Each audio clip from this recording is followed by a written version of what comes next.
Back to weather, some summer storms are giving us some relief from that summer heat today. First Alert meteorologist Rachel Coulter is here. And Rachel, what can we expect from those storms tonight? Yeah, heavy rain, gusty winds, and a lot of lightning. I think that's been one of the most impressive things that I've seen so far on radar tonight. And I know it's weekend, it's the summer, you may have those outdoor plans. The moment you hear any rumbles of thunder, even if you don't have heavy rain over your area, it's that time to move those plans inside. Lightning can strike about 10 to 15 miles even outside of the parent cell. So it may be dry, you may see sunshine, and you can still have those lightning dangers at that point. So we've got a lot of lightning, especially the strong storms that are just about to move into the Charlotte metro. We've had a few strong to severe storms already tonight, and this is the one of note as we continue to approach 7 o'clock this evening. And you see all of that lightning I was talking about right over Lake Norman. So hopefully everyone's off the water at this point. Mountain Island Lake's another one we'll have to watch for. Lake Wiley, going to see some impacts from this as well. Let's zoom in a little bit closer. I want to take you street level to where we're seeing most of these impacts just north of the Charlotte Douglas International Airport. 485, 85, 77.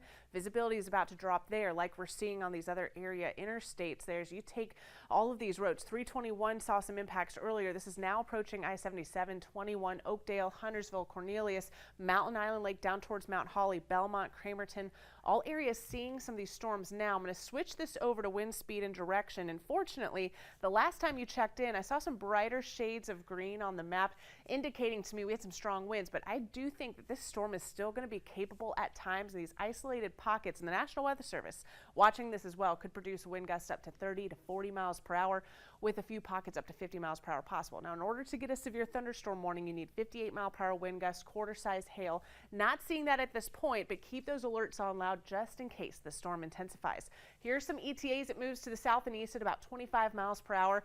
So could see some impacts by Concord by 7:04, East Charlotte by 7:11. You've already seen a strong storm earlier this afternoon. The Arboretum area about 7:21. So think about Pineville, Matthews Road. Those locations, Matthews by 7:24. Still seeing some steady rainfall where we had stronger storms earlier this afternoon in Lancaster and Chesterfield counties moving up towards the mountains. I'm going to loop this over time.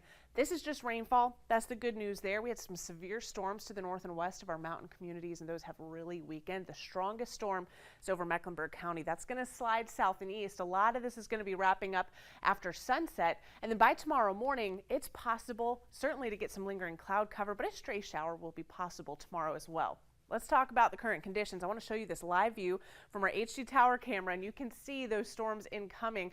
We've got some of that heavy rainfall east of town, but you see the winds really starting to pick up. These storms are just about to move over uptown Charlotte, where temperatures are down into the low 80s, feeling like the upper 80s. We even have the 70s out there because of the rain. Earlier today, certainly we had those temperatures feeling above 100 degrees. That heat advisory still in effect for our southeastern counties, but that's going to expire here momentarily. And then behind the cold front that's responsible for these showers and storms, look at Monday and Tuesday. Even waking up in the mid 60s by Tuesday morning. So lower humidity, a lot of sunshine, temperatures in the upper 80s. And then we get to Thursday, July 4th, hot and humid once again with the first alert in place by Friday. Feels like temperatures above 100 degrees once again.